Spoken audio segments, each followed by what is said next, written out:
الحمد لله وحده والصلاة والسلام على من لا نبي بعده. أما بعد فأعوذ بالله من الشيطان الرجيم.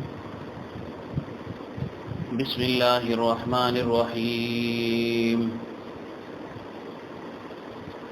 وما أكثر الناس ولو حرصت بمؤمنين وما تسألهم عليه من أجر إن هو إلا ذكر للعالمين. وكأي من آية في السماوات والأرض يمرون عليها وهم عنها معرضون. وما يؤمن أكثرهم بالله إلا وهم مشركون. أفأمنوا أن تأتيهم غاشية من عذاب الله أو تأتيهم الساعة بغتة وهم لا يشعرون. قل هذه سبيلي أدعو إلى الله على بصيرة أنا ومن اتبعني وسبحان الله وما أنا من المشركين. صدق اللہ العظیم. لفظی ترجمہ یہ ہے ما اکثر الناس، اور نہیں ہے اکثر لوگ، ولو حرصتا، اگرچہ آپ کی بہت زیادہ خواہش ہو، بہت زیادہ حرص فرمائیں. کس بات پر؟ بمؤمنین، کہ یہ ایمان والے بن جائیں. یعنی اگرچہ آپ کی خواہش ہو لیکن پھر بھی اکثر لوگ ایمان لانے والے نہیں ہیں، ایمان نہیں لاتے. حالانکہ وما تسألهم، اور حال یہ ہے کہ آپ ان سے سوال نہیں کرتے، کچھ معاوضہ نہیں لیتے، کچھ طلب نہیں کرتے، علیہ، اس پر، یعنی اس ایمان لانے پر کچھ معاوضہ بھی ان سے طلب نہیں کرتے، کوئی عوض بھی نہیں مانگتے. من اجر، کوئی اجر. یعنی چاہیے تو یہ تھا کہ معاوضہ طلب نہیں کیا جا رہا، کچھ مانگا نہیں جا رہا، اب تو ایمان لے آئیں، لیکن فرمایا کہ پھر بھی یہ ایمان نہیں لاتے. ان ہوا، نہیں ہے یہ، الا مگر، ذکر النصیحت ہے، للعالمین، واسطے جہان والوں کے. یا ان ہوا، نہیں ہے وہ، الا مگر، ذکر، نصیحت ہے، للعالمین، واسطے جہان والوں کے. وَكَأَيٍّ مِّنْ آیَةٍ، اور کتنی ہی نشانیاں ہیں، فی السماوات، آسمانوں میں، والارض، اور زمین میں، یمرون علیہا،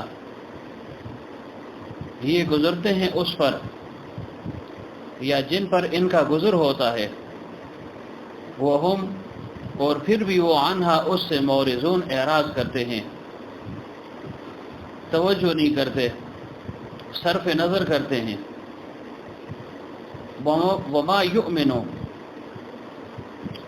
اور نہیں ہے ایمان لانے والے، اکثرہم، اکثر ان میں سے، باللہ، اللہ تعالیٰ پر، الا مگر، وہم مشرکون، اور وہ شرک کرتے جاتے ہیں. یعنی اکثر ایسے ہیں کہ جو اللہ تعالیٰ کو مانتے بھی ہیں تو اس طرح سے کہ اس کے ساتھ شریک بھی ٹھہراتے ہیں. افامنوا، کیا ان کو اس بات کا خوف نہیں ہے؟ کیا یہ امن میں رہ گئے؟ کیا یہ اپنے آپ کو پرامن سمجھ رہے ہیں؟ ان تأتیہم، یہ کہ آ پڑے ان پر، غاشیۃ، عذاب، یا من عذاب اللہ، اللہ تعالیٰ کا عذاب. یعنی کیا ان کو اس بات کا خوف نہیں؟ یہ بے خوف ہو گئے ہیں. ان تأتیہم، یہ کہ آن پڑے ان پر، غاشیۃ، اچانک، من عذاب اللہ، اللہ تعالیٰ کا عذاب، یا آ جائے ان پر اللہ تعالیٰ کا عذاب، غاشیۃ، پھر ان کو گھیر لے، او یا تأتیہم، آ جائے ان پر، الساعۃ، قیامت، بغتۃ، اچانک، وہم، اور وہ، لا یشعرون، سمجھ نہ پائیں، ان کو خبر بھی نہ ہو. یعنی کیا یہ لوگ اپنے رب کو بھول گئے، مطمئن ہو گئے؟ کس چیز سے مطمئن ہو گئے؟ کہ چھا جانے والا عذاب خداوندی ان پر آ جائے. یعنی آ سکتا ہے، امکان ہے، اور آئے گا تو پھر ان کو بے خوف نہیں ہونا چاہیے، یا یہ کہ قیامت نے تو آنا ہی آنا ہے، قیامت اچانک ان پر آن پڑے گی، پھر کیا ہوگا، پھر ان کو خبر بھی نہ ہوگی۔ قل کہہ دیجئے، ہاذہ یہ سبیلی میرا راستہ ہے، ادعو الی اللہ میں تمہیں اللہ کی طرف بلا رہا ہوں، یعنی میرا مقصد کیا ہے کہ تم توحید کو اپنا لو، آخرت کی تیاری جو نا وہ شروع کر لو، یہ ہے میری دعوت۔ علی بصیرۃ میں بھی قائم ہوں، انا میں ومن اتبعنی اور جو میری اتباع کرتے ہیں، یعنی میں بھی ایک دلیل کے ساتھ اس پر قائم ہوں اور وہ لوگ جو میرے پیروکار ہیں۔ وہ سبحان اللہ ہے اور پاک ہے اللہ تعالیٰ، اللہ تعالیٰ کی ذات منزہ ہے، پاک ہے۔ وما انا من المشرکین اور نہیں ہوں میں شرک کرنے والوں میں سے، یعنی اللہ تعالیٰ ہر قسم کے نقص سے اور شرک سے پاک ہے اور میں مشرکوں میں سے نہیں ہوں، یعنی میں شرک نہیں کرتا ہوں جیسے یہ لوگ شرک کا ارتکاب کرتے ہیں۔ سابقہ درس میں بیان ہوا تھا کہ یوسف علیہ السلام کے قصے کے متعلق اللہ تعالیٰ نے اپنے حبیب صلی اللہ علیہ وآلہ وسلم سے یہ عرض کیا کہ میرے حبیب صلی اللہ علیہ وسلم، یہ جو یوسف علیہ السلام کا قصہ ہے اس کا علم آپ کو نہ تھا، بلکہ وحی کے ذریعے سے آپ کو اس واقعے کی ہم نے اطلاع دی، یعنی آپ کی بعثت سے 2000 سال قبل کا واقعہ یہ ہے۔ اس وقت کوئی بھی موجود نہ تھا، نہ آپ موجود تھے، نہ اولاد یعقوب میں سے کوئی موجود تھا کہ آپ کی ان سے ملاقات ہوتی، یا کسی اور نے زبانی آپ کو یہ قصہ سنا لیا ہوتا۔ فرمایا ایسی کوئی بھی بات نہیں تھی، بلکہ میں نے وحی کے ذریعے سے آپ کو اس واقعے کی اطلاع دے دی۔ اور یہ کیوں؟ ایک روایت یہ ہے کہ یہود اور قریش نے پیغمبر صلی اللہ علیہ وسلم سے یوسف علیہ السلام کے قصے کی بابت دریافت کیا تھا۔ کیا دریافت کیا تھا کہ یہ کیا قصہ تھا، کیا واقعہ تھا؟ خصوصاً یہ بات کہ یعقوب علیہ السلام اور اولاد یعقوب یہ تو کنعان میں رہنے والے تھے، کنعان سے مصر یہ کیسے پہنچ گئے، یہ ان کا سوال تھا۔ اس پر اللہ تعالیٰ نے وحی کے ذریعے سے یوسف علیہ السلام کا پورا قصہ نازل فرما دیا۔ تو فرمایا میرے حبیب صلی اللہ علیہ وسلم یہ غیب کی خبریں ہیں جو ہم نے آپ کی طرف وحی کر دی، اور اس وقت آپ موجود بھی نہ تھے۔ کس وقت؟ جب یوسف علیہ السلام کے بھائی یوسف علیہ السلام کو کنویں میں ڈالنے کی تدبیر کر رہے تھے، منصوبے بنا رہے تھے، لیکن ہم نے اپنی قدرت دکھائی اور آپ کی رسالت کو واضح کر دیا ان لوگوں پر کہ پیغمبر پر جو کچھ بھی نازل ہوتا ہے، جو کچھ بھی پیغمبر بولتا ہے وہ وحی کے ذریعے سے بولتا ہے۔ اگر آپ اللہ کے پیغمبر نہ ہوتے تو اس واقعے کا علم کسی کو بھی نہ تھا، نہ ان مشرکین کو تھا، نہ کسی اور کو تھا۔ اس قصے کا علم صرف مجھے تھا اور میں نے وحی کے ذریعے سے آپ کو اس کی اطلاع دے دی۔ تو پیغمبر صلی اللہ علیہ وسلم نے یہود سے اور قریش سے اس واقعے کا ذکر کر لیا کہ یوسف علیہ السلام کس طریقے سے، یا اولاد یعقوب یعقوب علیہ السلام کس طریقے سے کنعان سے مصر پہنچ گئے۔ مقصود اور مدعا یہ تھا کہ یہ اسلام لے آئیں گے، مسلمان ہو جائیں گے، لیکن اس کے باوجود بھی وہ اسلام نہ لائے۔ ہٹ درمی دکھائی انہوں نے، مزید سرکشی دکھائی۔ جب ان کی یہ حالت دیکھی پیغمبر صلی اللہ علیہ وسلم اس بات سے سخت رنجیدہ ہوئے، تو اس کے بعد یہ آیت نازل ہوئی، وما اکثر الناس ولو حرصت بمؤمنین۔ مراقبے کا وقت نہیں ہے،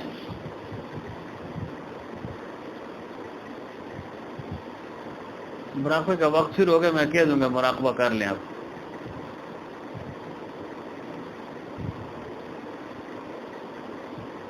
یہ حال ہے، ایک ہفتے کے بعد جو ہے نا 3-4 گھنٹے میرے خیال ہے نیند میں خلل واقع ہو جاتا ہے نا، اور اس کی وجہ سے کوئی ایسے ہو رہا ہے، کوئی ایسے ہو رہا ہے۔ اس وجہ سے میں نے درس پہلے رکھا کہ نیند جو ہے نا کم سے کم غلبہ کرے، ورنہ ذکر میں بھی سوئے رہتے ہیں، پھر بعد میں تو سونا ہی سونا ہے، پھر کب آپ جاگیں گے؟ اور بوڑھوں کو زیادہ نیند آ رہی ہے، حیرت کی بات ہے، کیا کیا جائے؟ اب تو سونا نہیں ہے، سونا حرام ہے۔ تو پیغمبر صلی اللہ علیہ وسلم کو جب رنج ہوا کہ اوہو انہوں نے جو ہے نا ایسی بات مجھ سے پوچھی، اللہ تعالیٰ نے وحی کے ذریعے سے اس کا علم بھی دے دیا، اور علم کیا دینا، پورا واقع ذکر کر دیا، پوری تفصیل ذکر کر دی، اس کے باوجود بھی یہ مومن نہیں ہوئے، یہ اسلام نہیں لائے، اس وقت رنج ہوا، تو اللہ تعالیٰ نے اپنے حبیب صلی اللہ علیہ وسلم کو تسلی دی، تسلی اور تشفی کے لیے یہ آیت نازل فرمائی۔ یہ آیتیں کون سی؟ وما اکثر الناس ولو حرصت بمؤمنین، اے میرے حبیب صلی اللہ علیہ وسلم، اگرچہ آپ بہت زیادہ جتن کریں، کوشش کریں، خواہش رکھیں، بہت آپ کا جی چاہ رہا ہے، بڑے آپ حریص ہیں، اس لحاظ سے دینی حرص جو ہے نا آپ میں کوٹ کوٹ کر بھری ہوئی ہے، آپ کی یہ خواہش ہے کہ کوئی بھی کافر نہ رہے، سب مومن بن جائیں، اور ان کو آپ نے یہ عظیم واقعہ بھی سنا دیا، آپ کا یہ معجزہ بھی ان پر ظاہر ہو گیا، وحی کے ذریعے سے آپ کو مطلع بھی کر دیا، پھر بھی یہ ایمان نہیں لائے، یقیناً آپ کو رنج ہوتا ہے، تو آپ اس پر رنجیدہ نہ ہوں۔ آپ کی خواہش تو بہت ہے، لیکن یہ لوگ مسلمان ہونے والے نہیں ہیں، ان کی قسمت میں ہدایت ہے ہی نہیں، کیونکہ ہدایت آپ کے ہاتھ میں نہیں ہے۔ انک لا تہدی من احببت، اے میرے حبیب صلی اللہ علیہ وسلم، آپ ان لوگوں کو ہدایت نہیں دے سکتے۔ کن لوگوں کو؟ من احببت، جن سے آپ کو محبت ہو، ولیکن اللہ یہدی من یشاء، لیکن اللہ تعالیٰ جس کو چاہتا ہے ہدایت دے دیتا ہے۔ حضرت فرماتے ہیں کہ اس میں ایک نقطہ ہے، پہلے اللہ تعالیٰ نے فرمایا انک لا تہدی من احببت، اور پھر فرمایا ولیکن اللہ یہدی من یشاء، من یحب نہیں فرمایا، یعنی محبت پر ہدایت کا دار و مدار نہیں ہے۔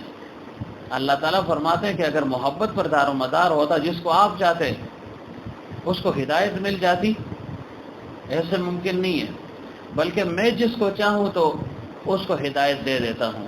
ولیکن اللہ یہدی من یشاء، اللہ جس کے لیے چاہے ہدایت کو لکھ دیتا ہے، وہ ہدایت پا جاتا ہے۔ یا یہ ولیکن اللہ یہدی، لیکن اللہ تعالیٰ ہدایت دیتا ہے من اس کو یشاء، جو خود بھی تو چاہے، جو خود بھی ہدایت کا طلبگار ہو، ہدایت کو چاہتا ہو، تو پھر اللہ تعالیٰ اس کو ہدایت دے دیتا ہے۔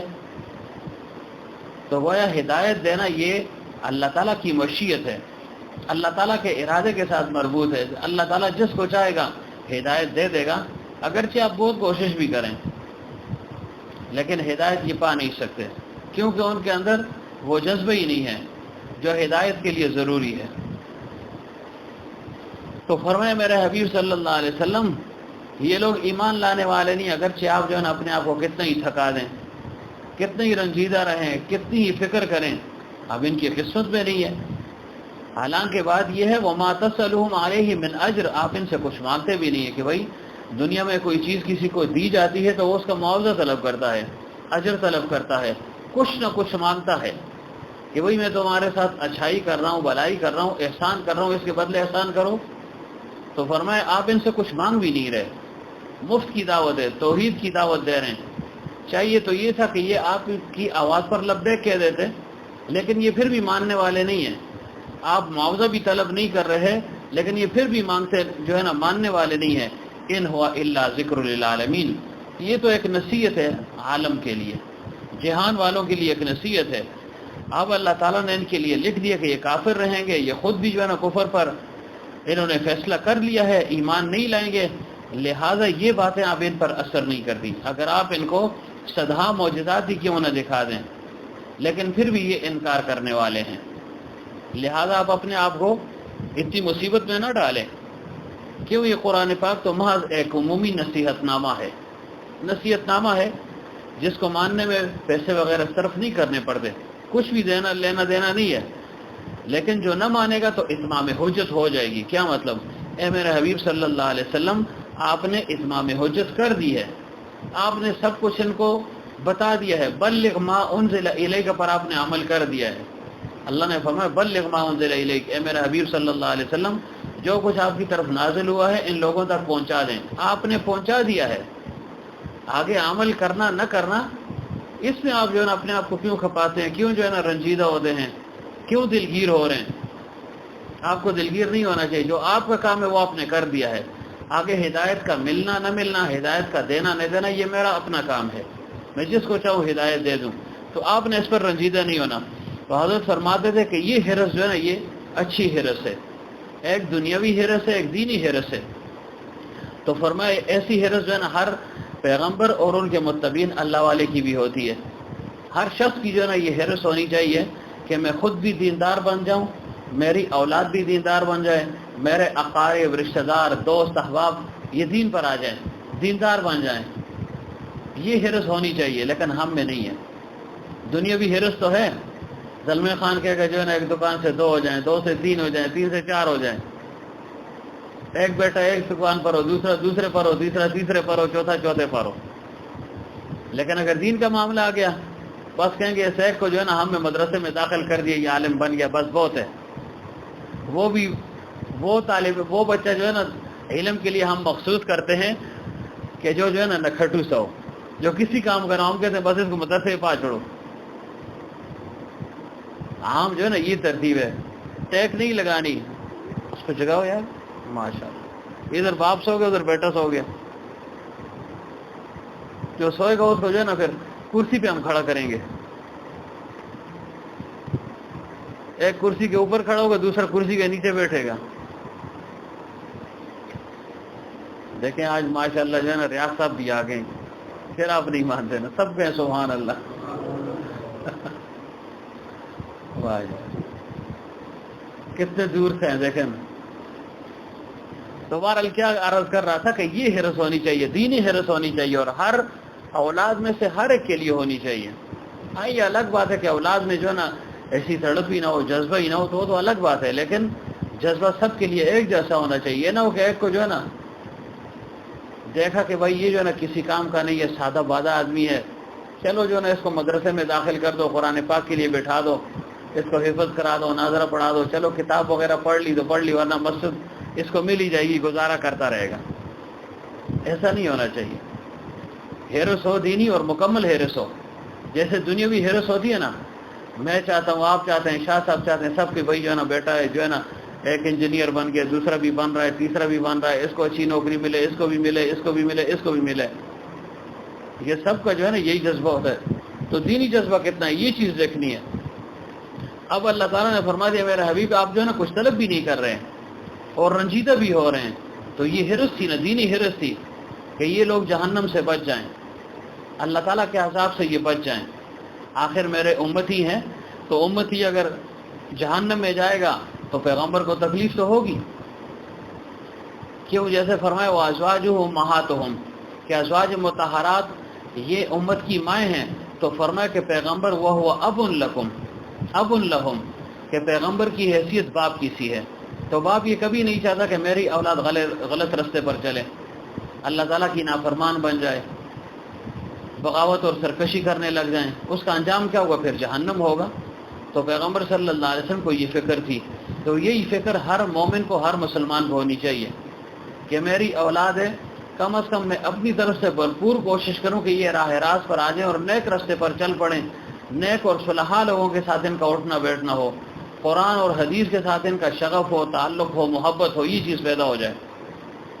یعنی دنیا سے بھی منع نہیں کیا، دنیا ہے، انسان کو اس کی ضرورت بھی ہے، قیام للناس اس کو فرمایا گیا ہے، لیکن ہم صرف دنیا کو لے کر جو ہے نا بیٹھ جاتے ہیں۔ اس کا پھر نقصان کیا ہے؟ بعد میں اس کا اثر کیا پڑتا ہے کہ اولاد پھر جو ہے نا نافرمان بن جاتی ہے، سرکش ہو جاتی ہے۔ پڑھائی تو اس نے کر لی، اچھا عہدہ بھی اس کو مل گیا، لیکن پھر ماں باپ کی جو ہے نا خدمت وغیرہ کچھ نہیں ہے، وہ اپنی بیوی کو لے کر جو ہے نا بیٹھا ہوگا۔ اگرچہ ہم اس کے لیے تعویلات بہت کر لیں گے کہ جی اس کو ضرورت تھی اور ساتھ لے گئے اور ساتھ رکھ لیا، یہ الگ ایک بات ہے کہ اس کا حق بنتا ہے، وہ حق اپنی جگہ پر ہے، لیکن پھر والدین کے حقوق ادا نہیں ہوتے۔ والدین کے حقوق صرف پیسوں سے ادا نہیں ہوتے، کہ کسی نے پیسے دے دیے جی لاکھ روپے دے دیے باپ کو مہینے کا کہ میں نے حق ادا کر دیا، نہیں، یہ تو کچھ نہیں ہے. اصل تو جسمانی خدمت ہے، اس کے لیے انسان تیار ہو. یہ مشکل کام ہے، اس کے لیے کوئی تیار نہیں ہوتا. ہر ایک کہتا ہے جی میں اتنے پیسے دے رہا ہوں جی اتنے بھیج رہا ہوں. وہی تو صرف پیسوں کے ساتھ وہ بیچارے کیا کریں گے؟ کھائیں گے اس کو؟ کیا کریں گے؟ اصل تو تمہارا وجود ہے، وہ ہوگا تو والدین کو اطمینان بھی ہوتا ہے، پھر خدمت خاطر کرتا ہے تو والدین مزید جو ہے نا راضی ہو جاتے ہیں. تو یہ جو ہے نا اس کا ایک جو نقصان یہ ہے، یعنی سب ایسے نہیں ہے لیکن عمومی طور پر ایسے دیکھا گیا ہے. تو اس وجہ سے اولاد کو دنیا کے ساتھ ساتھ دین جو اصل ہے اس کی جو ہے نا تعلیم دینی چاہیے، کیونکہ نجات اسی پر ہوگی، دین پر ہوگی، روحانیت پر ہے، نہ یہ کہ دنیا کے معاملات پر ہے، پیسے پر ہے، دولت پر ہے، منصب پر ہے، جائیداد. اس پر جو ہے نا آخرت کا فیصلہ نہیں، آخرت کا فیصلہ روحانیت پر ہے. تو فرمایا میرا حبیب صلی اللہ علیہ وسلم یہ اچھی حرص ہے، لیکن آپ جو ہے نا اپنے آپ کو اتنا نہ کھائیں، کیوں؟ نقصان انہی لوگوں کا ہے. اگر مان گئے تو جنت میں چلے جائیں گے، نہ مانی تو دوزخ میں چلے جائیں گے. لیکن پیغمبر صلی اللہ علیہ وسلم یہ چاہتے تھے کہ دوستی کوئی نہ بنے، خواہش یہی تھی. لیکن ظاہر ہے کہ انسان کی ساری خواہشیں تو پوری نہیں ہوتی نا، ہر چیز اپنی ضد سے پہچانی جاتی ہے. مسلمان تب ہے کہ کافر موجود ہے، کافر کو تب پہچانا کہ مومن موجود ہے. تو یہ دن رات کا آنا، موسموں کا تغیر، یہ اللہ تعالیٰ نے پیدا کیا ہے، اس سے جو ہے اس کائنات کی رانائی ہے. تو فرمایا میرا حبیب صلی اللہ علیہ وسلم یہ حرص آپ کی اچھی ہے، لیکن یہ لوگ ایمان لانے والے نہیں ہیں. اگرچہ آپ جو ہے نا بہت کوشش کریں، آپ اپنی کوشش تو کریں، لیکن اتنا آپ کو اپنے آپ کو مت کھپائیں کہ یہ کیوں مسلمان نہیں ہوئے، کیوں مومن نہیں ہوئے، کوئی ایمان نہیں لائے. اللہ تعالیٰ نے اپنے حبیب صلی اللہ علیہ وسلم کو تسلی دی. تو عرض یہ کر رہا تھا یہ دینی حرص جو ہے نا یہ اپنے اندر پیدا کرنی چاہیے، میں بھی پیدا کروں، آپ بھی پیدا کریں. مصمم ارادہ ہو، آج سے ہو کہ بھائی جو ہے نا میں اپنی اولاد کو دین پر لگاؤں گا. چلو اگر ان کا ایک خاص وقت جو ہے نا وہ گزر گیا ہے تو کم از کم اچھی صحبت میں ان کو جو ہے نا بٹھاؤں، اچھی صحبت کی ان کو تلقین کروں، نصیحت کروں، ساتھ ان کو لاؤں.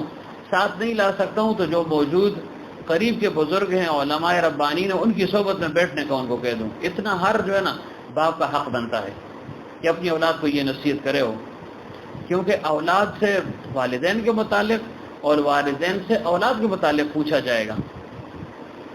دونوں سے پوچھ ہوگی. والدین سے یہ پوچھ ہوگی کہ اولاد کی تربیت کی یا نہیں کی، کس قسم کی تربیت ان کی دینی تربیت ہوئی یا نہیں ہوئی، یہ سے پوچھ ہوگی. اور اولاد سے جو ہے نا والدین کی اطاعت کے متعلق پوچھ ہوگی کہ والدین کی اطاعت شرعی حدود کے اندر تم نے کی یا نہیں کی، ان کے حقوق کو پورا کیا یا نہیں کیا. لیکن حقوق کو وہ تب پورا کریں گے جب وہ دین سے آشنا ہوں گے، اور دین کی جو ہے نا رہنائی، دین کی طرف جو ہے نا ہم ان کو لے کر گئے نہیں ہیں. پھر بعد میں گلہ شکوہ بھی کرتے ہیں کہ جی اولاد نافرمان ہو گئی ہے.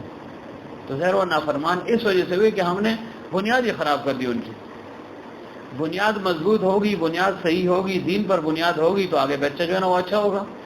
عمومی طور پر ہاں آزمائش کے طور پر اللہ تعالیٰ جو ہے نا کسی کو آزمائش میں ڈالے کے باوجود اس کے کہ وہ خود دیندار ہے، اولاد کو دیندار بنانے کی کوشش کی، وہ سرکش ہوگی، وہ تو الگ ایک بات ہے، وہ تو استثناء ہے، وہ مستثنیٰ ہے، یعنی استثنائیات میں ہے. لیکن عام طور پر انسان جس طریقے سے اپنی اولاد کی تربیت کرتا ہے ویسے ہی اثر پھر بعد میں اس کا نظر بھی آتا ہے. تو یہ حرص ہونی چاہیے، دینی حرص انسان کے اندر ہو. اور جو ہے یہ اتار و چڑھاؤ تو رہتا ہے، اتار و چڑھاؤ کو بھی نہ لگے کہ جی ایک دن نصیحت کی، 2 دن نصیحت کی، نہیں مان رہا، نہیں، ابھی اپنی طرف سے لگے رہو. جب تک ہو سکے اپنی طرف سے انسان نصیحت کرتا رہے. جنید کو جگاؤ بھائی، نصیحت کرتا رہے. یہ نہ ہو کہ ایک دن کی نصیحت کر لی پھر چھوڑ دیا. نوح علیہ السلام دیکھے 950 سال تک نصیحت کرتے رہے، 950 سال تک. لیکن کنعان کی قسمت پہ نہیں تھا، بس وہ غرق ہو گیا. لیکن انہوں نے نصیحت نہیں چھوڑی. لوط علیہ السلام کو دیکھے مسلسل نصیحت کر رہے تھے، بیوی پھر بھی مسلمان نہ ہوئی، لیکن انہوں نے اپنا کام نہیں چھوڑا. تو پیغمبر صلی اللہ علیہ وسلم نے بھی اپنا کام نہیں چھوڑا کہ چلو یہ مسلمان نہیں ہو رہے دفع کرو چھوڑو، نہیں، مسلسل لگے ہی رہے کسی نہ کسی طریقے سے کہ یہ مسلمان ہو جائیں، توحید پر آ جائیں، اللہ تعالیٰ کے بندے بن جائیں. تو ایسے ہی جو ہے نا ہر باپ کا یہ حق بنتا ہے کہ اولاد چاہے جتنی بھی نافرمان ہو، نافرمانی کرتی رہے گی، کرے، لیکن یہ اپنی طرف سے بھرپور کوشش کرے کہ یہ نافرمانی کو چھوڑ دیں. یہ نہ وہ نافرمان ہو یہ بھی چھوڑ دیں کہ چل جل مزے کر، وہ تو اور جو ہے نا خراب ہو جائے گا. وقتی طور پر جذبہ تو ہوتا ہے، غصہ بھی آئے گا، سب کچھ ہوگا، لیکن انسان جذبات کی روح میں بہہ نہ پڑے گئی. کیوں جذبات کا اظہار کرے گا تو نقصان اسی کو ہوگا نا. یہ اولاد تو اسی کی ہے، کل جو ہے نا مصیبت میں پھنسی ہوگی تو پھر یہ باپ جو ہے نا ترسے گا، پریشان ہوگا. تو اس وجہ سے جو ہے نا خوب صبر اور تحمل کے ساتھ جو ہے نا تربیت کرنی ہے اولاد کی. تو پیغمبر صلی اللہ علیہ وسلم کو اللہ تعالیٰ نے تسلی دی کہ میرے حبیب صلی اللہ علیہ وسلم آپ جو ہے نا دل گرفتہ نہ ہو، اپنی طرف سے آپ کرتے رہیں، لیکن اتنا اپنے آپ کو کھائیں نا. آپ نے اپنا کام کر لیا ہے، آگے ان کی مرضی ہے، یہ ایمان لاتے ہیں یا نہیں لاتے، بس نقصان انہی کا ہے. تو اب دیکھیں اس کو دینی حرص کہتے ہیں. حضرت فرمایا کرتے تھے، حدیث پاک ہے کہ دین کے لحاظ سے انسان اپنے سے اونچے کو دیکھے، برتر کو دیکھے، اعلیٰ آدمی کو دیکھے، اور دنیا کے اعتبار سے اپنے سے نچلے آدمی کو دیکھے. یہ ٹیگ کس نے لگائی ہوئی ہے؟ دنیا کے اعتبار سے اپنے سے نچلے کو دیکھے تو اس کا فائدہ کیا ہوگا؟ دین کے اعتبار سے اونچے کو دیکھے گا تو اس کے اندر دینی حرص پیدا ہوگی، اور دنیا کے اعتبار سے اپنے سے نیچے کو دیکھے گا تو اس کے اندر شکر پیدا ہوگا. لیکن ہمارا معاملہ الٹا ہے، ہم دنیا کے اعتبار سے اونچے کو دیکھتے ہیں تو ناشکرے بن جاتے ہیں، اور دین کے اعتبار سے نچلے کو دیکھتے ہیں تو متکبر بن جاتے ہیں. مثلا دین کے اعتبار سے کیسے نچلے کو دیکھا؟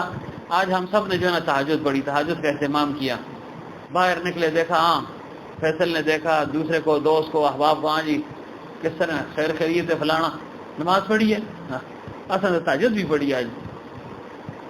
ایک تو تشویق و ترغیب کے لیے ہے، وہ الگ بات ہے، لیکن اب یہ دل میں حقارت پیدا ہوگی. دیکھو میں تو تہجد بھی پڑھ رہا ہوں، ذکر بھی کر رہا ہوں، مناجات مقبول بھی پڑھ رہا ہوں، فلاں عمل بھی کر رہا ہوں، اس کو دیکھو، اس کو دیکھو، یہ جو ہے نا نماز بھی نہیں پڑھتا، یہ تو کچھ بھی نہیں ہے، گندا ہے، پلید ہے.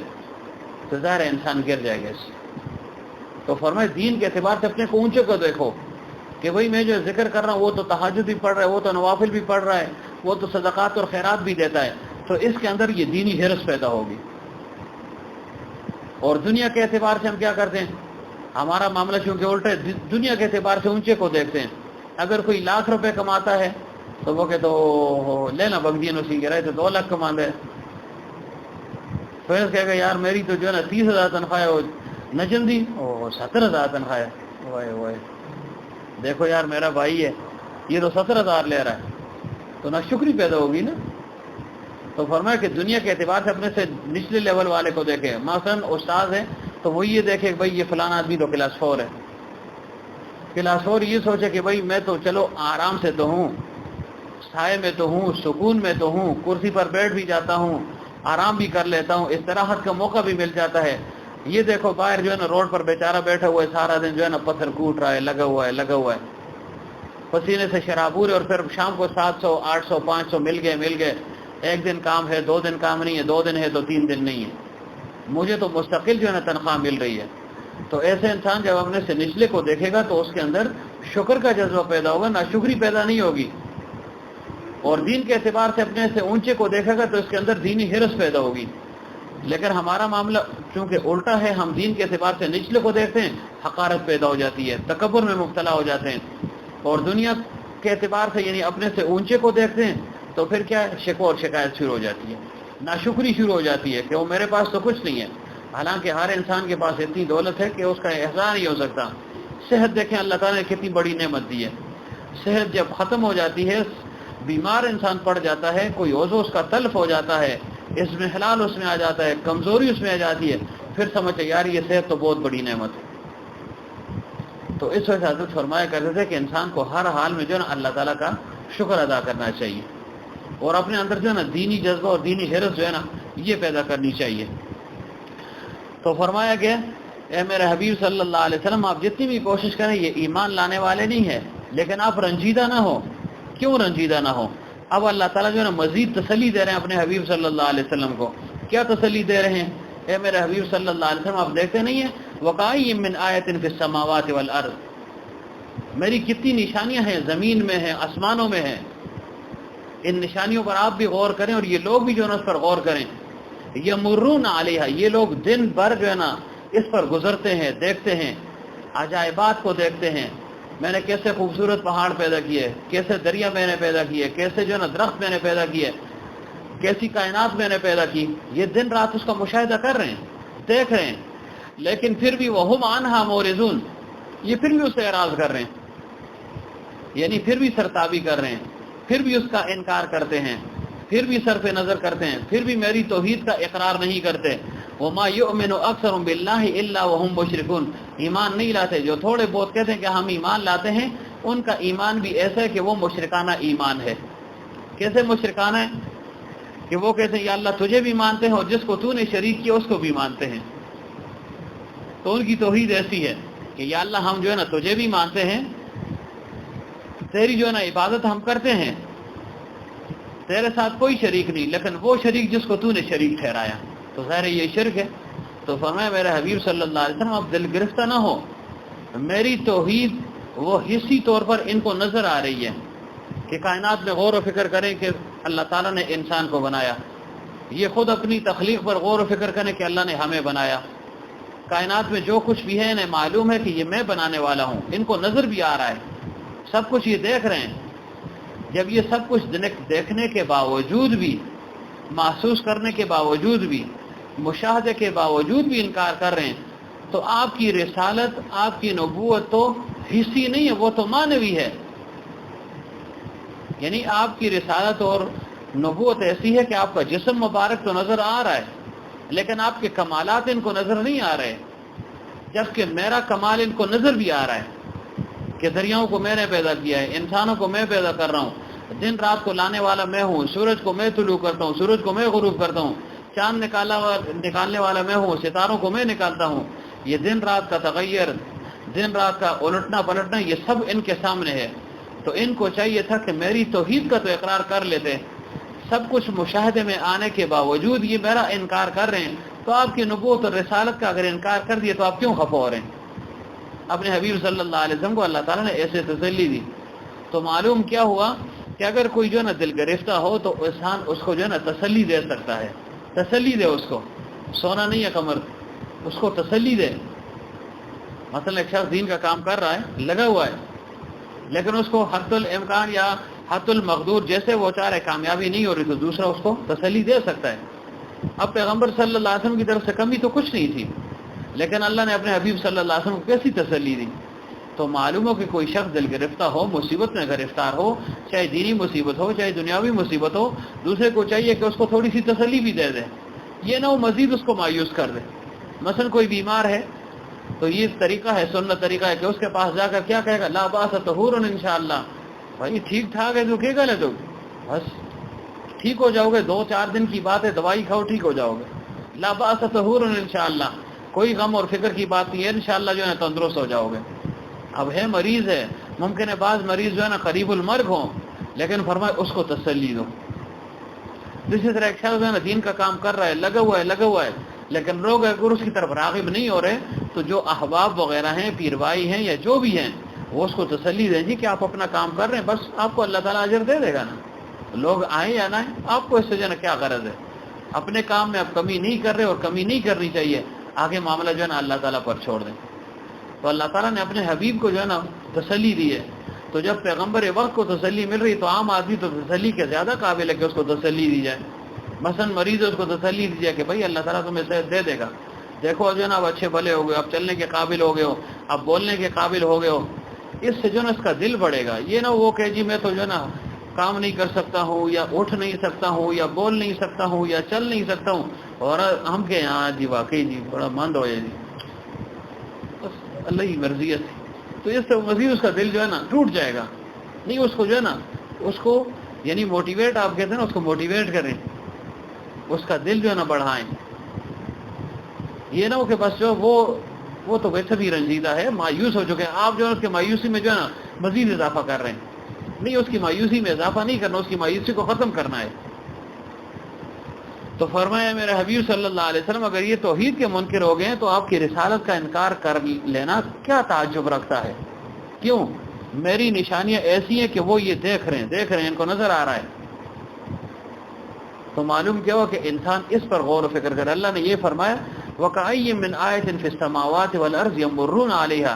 یہ اس میں غور و فکر نہیں کرتے, یعنی یہ خوب پتہ ہے ان کو, لیکن یہ خود بخود جو ہے نا انجانے بن گئے. جیسے بعض اوقات انسان کو ایک چیز کا علم ہوتا ہے نا, وہ انجانا بن جاتا ہے, دیکھا دیکھا جو ہے نا سنی انسنی کر دیتا ہے. تو فرمایا یہ ایسے ہیں. تو معلوم کیا ہوا کہ دو چیزیں ہیں, ایک ہے سیر آفاقی, ایک ہے سیر انفسی. سیر آفاقی کیا ہے کہ انسان جو ہے نا کائنات میں غور و فکر کرے. سیر انفسی کیا ہے, اپنی تخلیق میں غور و فکر کرے, اپنے جسم پر جو ہے نا غور و فکر کرے. اس کو سیر انفسی کہتے ہیں. تو جیسے عبادت ذکر ہے, ایسے فکر بھی جو ہے نا یہ بھی عبادت ہے. یعنی جیسے عام عبادت وغیرہ کرتے ہیں, ذکر کرتے ہیں, جیسے ذکر عبادت ہے ایسے فکر بھی عبادت ہے. ورنہ اللہ تعالیٰ یہ نہ فرماتے وَكَأَيٍّ مِّنْ آیَةٍ فِي السَّمَاوَاتِ وَالْأَرْضِ يَمُرُّونَ عَلَيْهَا وَهُمْ عَنْهَا مُعْرِضُونَ, کہ یہ کائنات میں چلتے پھرتے ہیں, یہ غور و فکر نہیں کرتے. تو معلوم کیوں کہ اس کائنات میں غور و فکر کرنا چاہیے. کائنات میں تو انسان غور و فکر کرے, لیکن شیطان انسان کی راہ مارتا ہے. کیسے راہ مارتا ہے؟ انسان کے دل میں یہ خیال ڈالتا ہے کہ بھائی یہ پہاڑ کس نے پیدا کیے؟ تو انسان جواب دیتا ہے اللہ تعالیٰ نے پیدا کیے. دل میں جو نا یہ معاملہ شیطان کے ساتھ دل میں ہے, ظاہر تو نہیں ہے نا. اچھا پھر جو ہے نا اگلا سوال اس کا یہ ہوتا ہے یہ زمین کس نے پیدا کی؟ کہ انسان لا محالہ جواب دیتا ہے اللہ نے پیدا کی. آسمان کس نے پیدا کیا؟ اللہ تعالیٰ نے پیدا کیا. ساری کائنات کس نے پیدا کی؟ اللہ نے پیدا کی. اگلا وار کیا کرتا ہے؟ اللہ کو کس نے پیدا کیا؟ تو اس وجہ سے فرمایا کہ تم اللہ تعالیٰ کی تخلیق میں تو غور و فکر کرو, کائنات میں غور و فکر کرو, لیکن اللہ تعالیٰ کی ذات میں غور و فکر مت کرو. تو شیطان ایسے جو ہے نا انسان کو گمراہ کرتا ہے. تو وہ تو ایسی ذات ہے, وہ کسی سے پیدا شدہ نہیں ہے, نہ اس نے کسی کو پیدا, یعنی نہ اس کی اولاد ہے. قل هو اللہ احد اللہ الصمد لم یلد ولم یولد ولم یکن له کفوا احد. اس چیز سے جو ہے نا اللہ تعالیٰ پاک ہے, ذکورت اور انوثت سے, اولاد ہونے سے, اولاد کو پیدا کرنے سے, اس سے اللہ تعالیٰ منزہ اور پاک ہے. تو فرمایا کہ انسان کائنات میں بھی غور و فکر کرے. ذکر سے تھک جائے, حضرت فرمایا کرتے تھے لیٹا ہوا ہے تو کائنات میں غور و فکر کرے, آسمان کو دیکھے غور و فکر کرے. اللہ تعالیٰ نے کیسے جو ہے نا زبردست جو ہے نا چھت بنایا ہے, سب چھت بنایا ہوا ہے, نیل گونج جو ہے نا چھت بنایا ہوا ہے. کیسا اللہ تعالیٰ ہے, کیسے جو ہے نا صنع حقیقی ہے. ایسا جو ہے نا آسمان ایسے بنائے ہیں کہ بغیر جو ہے نا ستونوں کے اس کو کھڑا کر دیا ہے. اب جدید سائنس جو ہے نا جتنی بھی ترقی کر لے, جتنی لمبی عمارت بھی بنائے, پھر بھی اس کے نیچے کچھ نہ کچھ ستون اس کو لگانے ہی پڑتے ہیں. چاہے وہ 400-500 فٹ کا جو ہے نا لمبا حال ہی کیوں نہ بنا دیں, 1000 فٹ کا بنا لیں, آخر 1000 کے بعد 2000 کے بعد اس کو پلر یا کچھ تو لگانا پڑتا ہے نا. لیکن اللہ تعالیٰ نے آسمان کو کیسے پیدا فرمایا, کوئی پلر اس کے جو ہے نا نیچے آپ کو نظر نہیں آ رہا ہے. پلر اس کے اندر ہے, نجم سے کہہ رہا ہوں, جاگتے ہوئے سو رہے ہیں کہ جاگ رہے ہیں؟ آسمان کے نیچے پلر ہے یا نہیں ہے؟ ستون ہے یا نہیں ہے؟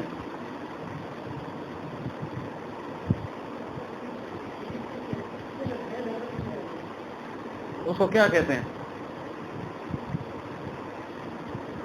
بغیر عمدن ترونہا, یعنی ایسے پلر ہے, ایسے ستون ہیں جو غیر مری ہیں, نظر نہیں آتے. یعنی ستون تو ہیں لیکن ہمیں نظر نہیں آتے. یا یہ اے مخاطب دیکھو نا, بغیر عمدن, بغیر سن کے, ترونہا دیکھو نا, ایک تفسیر یہ دیکھو نا, اگر تمہیں ستون نظر آتے تو بتاؤ کدھر ہے. یا یہ بغیر عمدن ترونہا, ستون تو ہے لیکن تمہیں نظر آنے والے نہیں ہیں.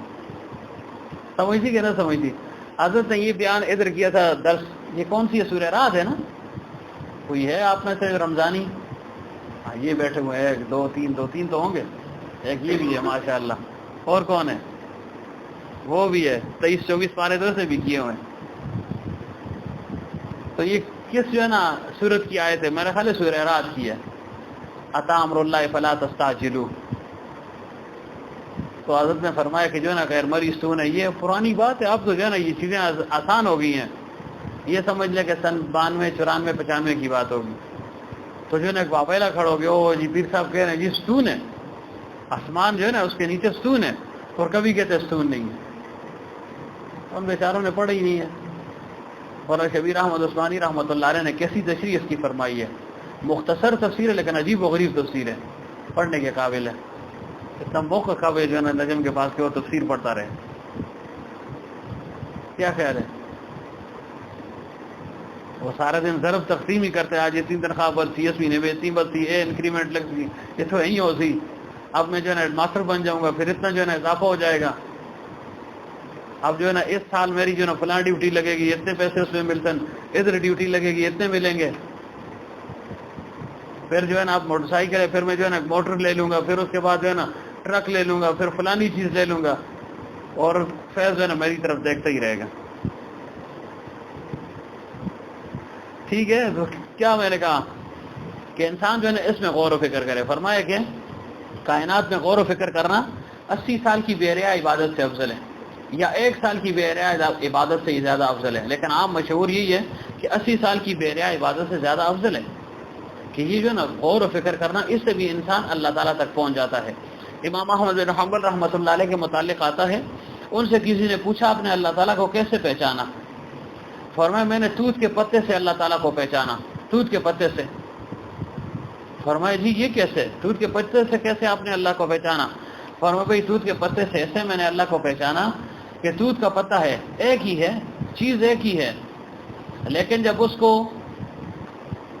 یعنی بکری کھا لے تو اس سے مینگنیاں بن جاتی ہیں، جب اس کو ہرن کھا لے تو اس سے مشک و عنبر بن جاتا ہے، کستوری بن جاتی ہے، جس کا 1 تولہ لاکھوں روپے میں ملتا ہے.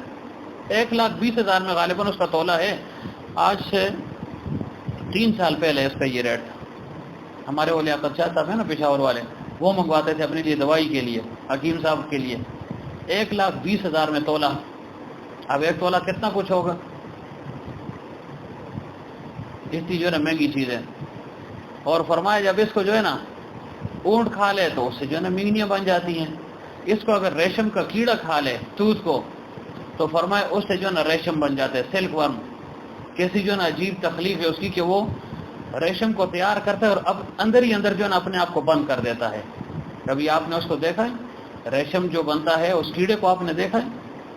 وہ کیڑا اس جو ہے نا اس خول کے اندر، اس کے کیپسول کے اندر بند ہوتا ہے، باہر ریشم ہوتا ہے اور اندر وہ بند ہو جاتا ہے، بچہ نا مر جاتا ہے، اپنے آپ کو مار دیتا ہے لیکن جو ہے نا ریشم بنا لیتا ہے. تو فرمایا کہ یہی توت کا پتا جب ریشم کا کیڑا کھاتا ہے اس سے ریشم بن جاتا ہے، بکری کھاتی ہے مینگنی بن جاتی ہے، اونٹ کھاتا ہے تو اس سے جو ہے نا مینگنیاں بن جاتی ہیں، اور جب اس کو ہرن کھا لے تو اس سے جو ہے نا مشک اور عنبر بن جاتا ہے. اور حضرت فرمایا کرتے تھے جب انسان کھا لے پھر کیا ہوتا ہے؟ کسی کام کا نہیں ہوتا.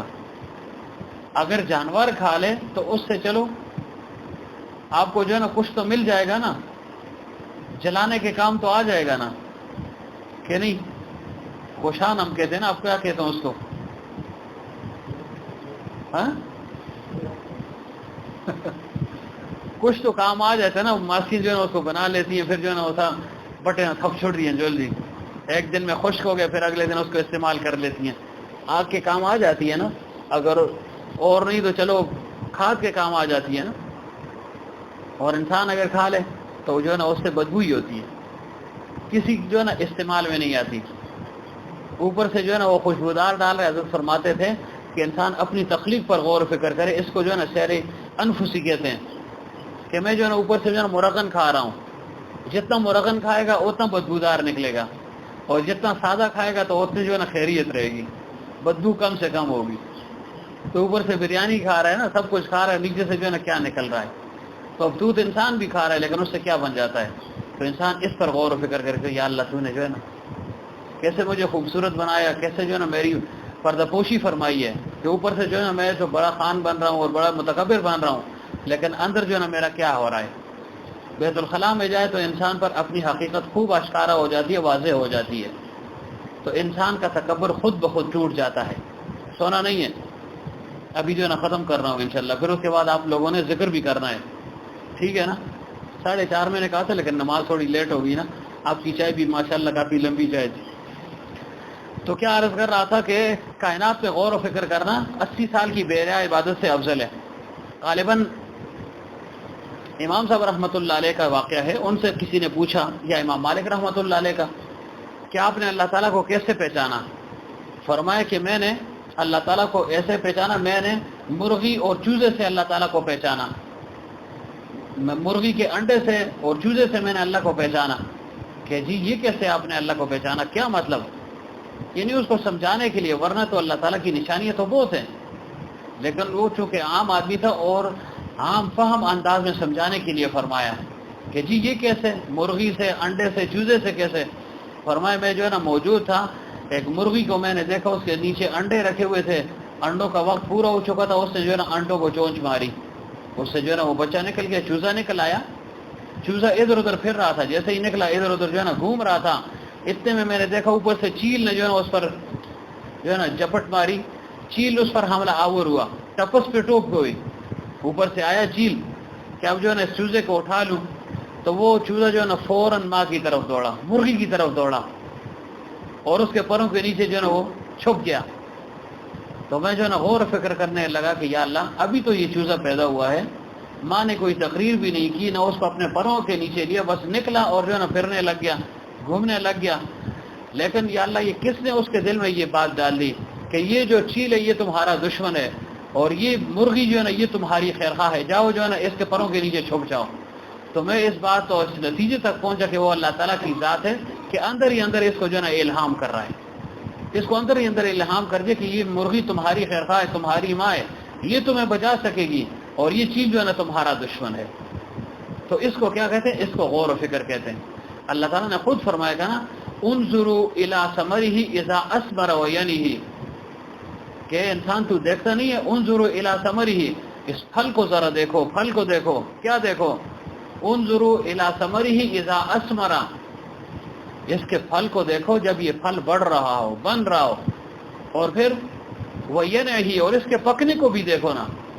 لیکن چھوٹا سا جو ہے نا پودا ہم لگاتے ہیں، آہستہ آہستہ وہ بڑا ہوتا ہے، کتنی جو ہے نا تبدیلی اس میں آ جاتی ہے، چھوٹا سا ہوتا ہے، نکلتا ہے، بڑی مشکل سے اپنے آپ کو سنبھالتا ہے، ہوائیں جو ہے نا ادھر سے آتی ہیں ادھر سے آتی ہیں، دھوپ کی تمازت، ساری چیزوں کو جو ہے نا وہ برداشت کرتا ہے، کھڑا رہتا ہے، استقامت کے ساتھ کھڑا رہتا ہے۔